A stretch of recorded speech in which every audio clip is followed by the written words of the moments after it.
still, because when you're going through like a mental rut, yeah, and like things aren't panning out, you're like, fuck the world. Like you just want to just isolate yourself in a box and just, bro. We're rolling. All right. So, where you been? Bro, I've been here and everywhere, man. It's been a while. How long have I haven't posted for like over a year, isn't it?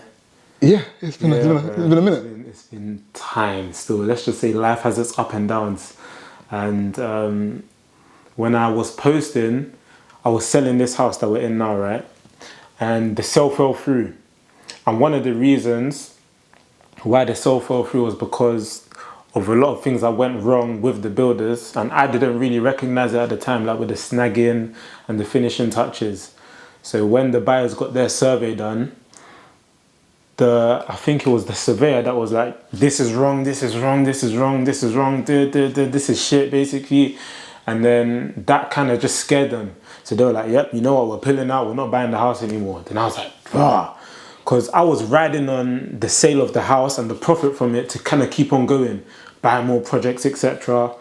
So when it fell through, it was kind of like, that's my plan almost just crumbling to pieces.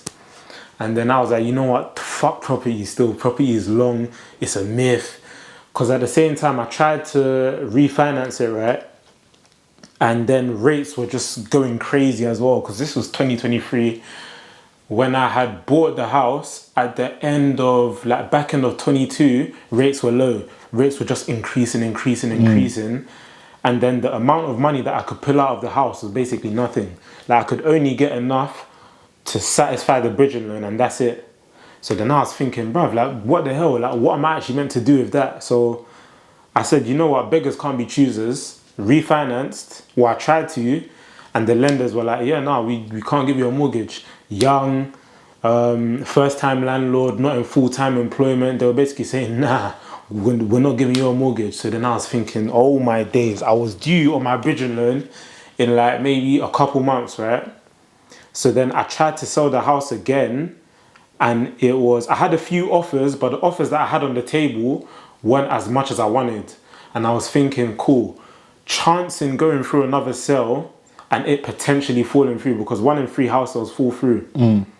And not being able to redeem your bridging loan on time is peak still. So I was thinking, yo, this is actually a myth. Then my mum, thank God, yeah, God bless her, innit? She was like, you know what? Why don't you basically sell the house to your dad almost?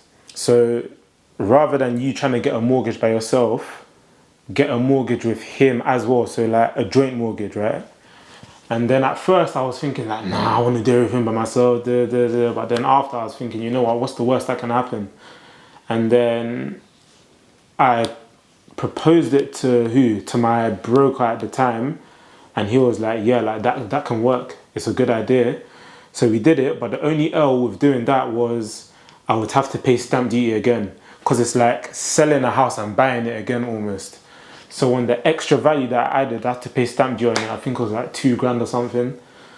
And then yeah, ended up redeeming the bridging loan on the very last day. Still on the very last day, I just happened to get the mortgage to come through, and they only lent the amount that I needed.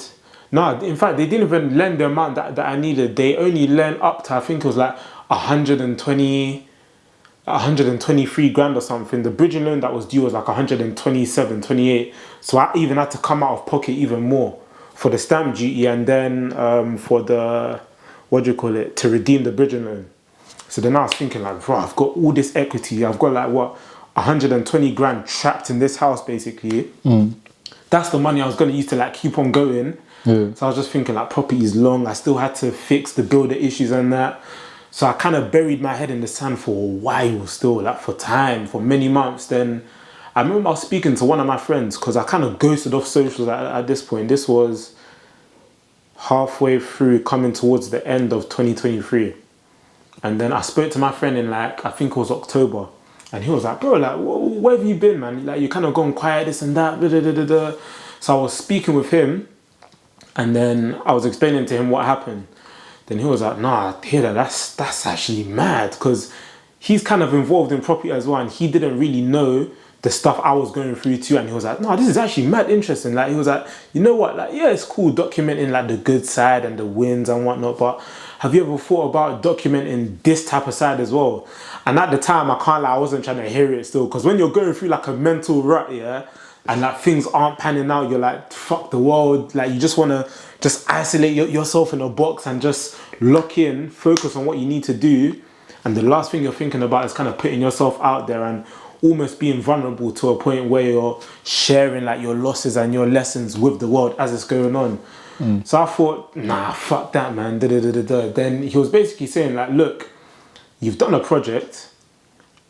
It might not have panned out how you wanted it to, but at the end of the day, you've got a yard now. You've got proof of concept that you can deliver on a project. You were building a good following. You can use that to raise funds. So it's like, fam, like, just keep going. Then when he explained it to me like that, I was like, rah, like, you actually have a point.